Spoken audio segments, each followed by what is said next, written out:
उसका जो दोस्त होता है, उसका जो रिश्तेदार जिससे उसको मोहब्बत है, उसके पास भी दौड़ता हुआ जाता है कि वहाँ उसके जिस्म की क्या है, हिफाजत है।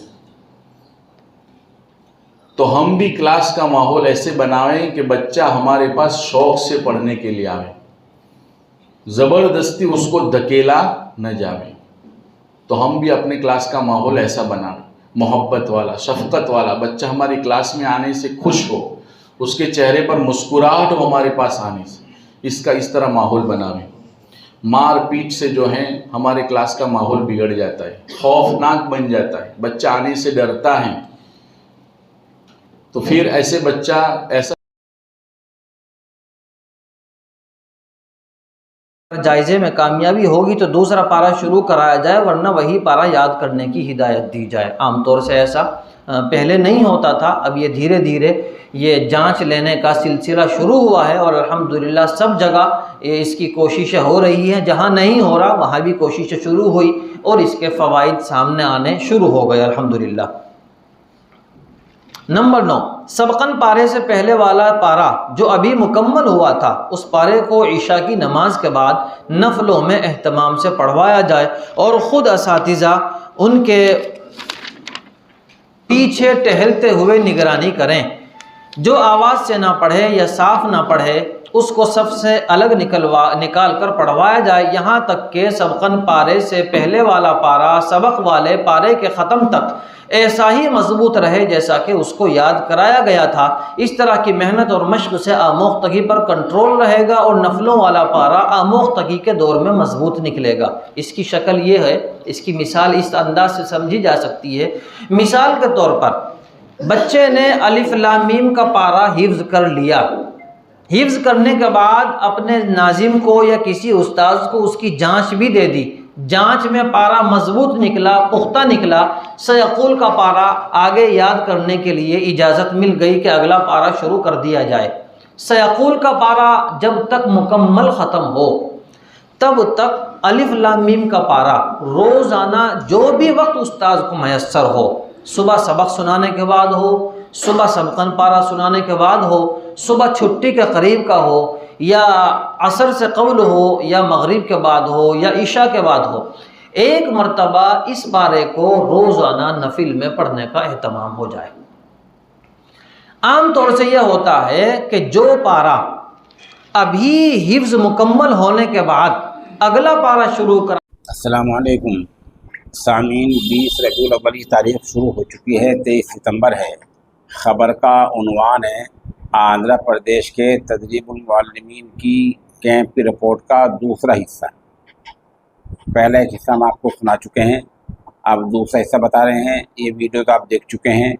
एक वीडियो में गुजरात के उलमा दीन बतला रहे हैं, एक वीडियो में कारी मसूद साहब मज़ाहिर फलाही बता रहे हैं। मुकम्मल रिपोर्ट ये है, राबता मदारस इस्लामिया अरबिया दारुल उलूम देवबंद शाख आंध्र प्रदेश के तहत तदरीबुल मुअल्लिमीन के पूरी रियासत आंध्रा में प्रोग्राम मुनक़िद किए जा रहे हैं, जिनमें दूसरा अहम प्रोग्राम ये है। ये प्रोग्राम मुअर्रखा 14 रबीउल अव्वल सन 1446 हिजरी मुताबिक 18 सितंबर सन 2024 बरोज़ बुध मदरसा जामिउल उलूम एसवी नगर तिरुपति में मुनक़िद हुआ।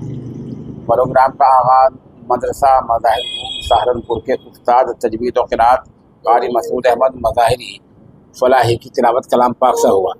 निज़ामत के फ़राइज़ मौलाना सैयद खालिद बेंगलोरी उस्ताद माहदुल उलूम इस्लामिया पलमनेर ने अंजाम दिए।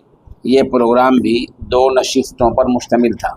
पहली नशिस्त सुबह 9 बजे से ज़ोहर की अदान तक रही, जिसमें सुबह गुजरात के ज़िला सूरत से तशरीफ़ लाए मुअज़्ज़ज़ मेहमान मुफ्ती शफीक साहब दामत बरकातुहुम और इसी तरीके से मौलाना आसिफ शेख साहब ने प्रोजेक्टर के ज़रिए इब्तिदाई नूरानी कायदे से लेकर नाज़रा कुरान करीम मुकम्मल होने तक तफसील के साथ पढ़ाने के तरीक़ों से सामीन को रोशनास कराया। इसके बाद वक्फ़ा ज़ोहराना और ज़ोहर की नमाज हुई।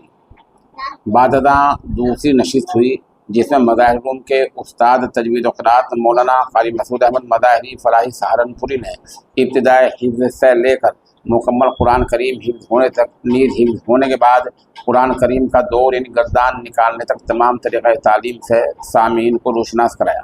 नीज़ तलबा व बच्चों की नफ्सियात से मुताल्लिक़ भी असातिज़ा किराम से गुफ्तगू की। शहर तिरुपति में मुनक़िद होने वाला ये दूसरा कैंप था जिसमें 3 अदला के असातिज़ा मदरान मदारिस ने शिरकत की। वो 3 अदला ये हैं: ज़िला चित्तौड़, ज़िले नेल्लोर, ज़िला कुड़िया। शुरकाए मदारिस तकरीबन पौने 200 से मुतजाविज़ थे। इस प्रोग्राम की सदारत मदरसा दावतुल कुरान परनाम बट के मोहतमिम मौलाना मोहम्मद इलियास दामत बरकातुहुम ने की। इसमें शिरकत करने वाले अहम शुरका में मौलाना सैयद शहाबुद्दीन मोहतमिम मदरसा दारुल उलूम रहीमिया बेलर ज़िला सदर राब्ता मदारिस, मुफ्ती मोहम्मद फुज़ैल नाज़िम सूबाई राब्ता मदारिस मोहतमिम इदारा कासिमुल उलूम कलकेरी, मौलाना सैयद ज़ाकिर रशादी नेलोर, हाफिज़ मोहम्मद सुहैल पलमनेर, क़ाज़ी अब्दुल अज़ीज़ पलमनेर। आखिर में मौलाना मोहम्मद इब्राहिम कासमी नाज़िम राब्ता मदारिस ज़िला चित्तौड़ ने मेहमानों का शुक्रिया अदा किया और मेज़बानी का फरीज़े में अंजाम दिया। क़ाज़ी मसूद अहमद साहब की दुआ पर यह प्रोग्राम इख्तिताम पज़ीर हुआ। इस प्रोग्राम के तमाम सामीन पर अच्छे और मुस्बत असरात महसूस किए गए। इन तमाम प्रोग्राम के रूह रवां हज़रत मौलाना अब्दुल करीम साहब दामत बरकातुहुल आलिया की बड़ी मेहनत और क़ुरबानियों के बाद ऐसे मुनज़्ज़म प्रोग्राम मुनक़्क़िद हुए। अल्हम्दुलिल्लाह। हमारे कोशिश होगी कि इस प्रोग्राम की बड़ी वीडियोज़ भी आपके सामने पेश करेंगे।